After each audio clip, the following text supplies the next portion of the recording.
If you eat ginger every day, what happens to your body?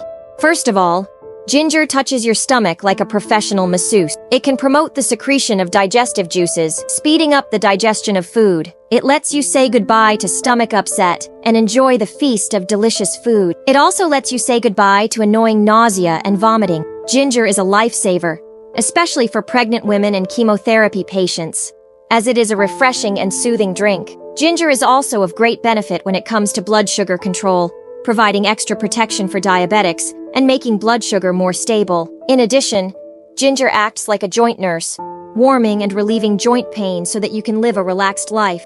The gingerol in ginger is like a magical shield against free radicals in your body, serving as a strong line of defense for your cells. But the power of gingerol does not stop there. It is also an excellent anti-inflammatory warrior, bringing powerful, comforting support to the body's joints. Follow me to learn more health knowledge.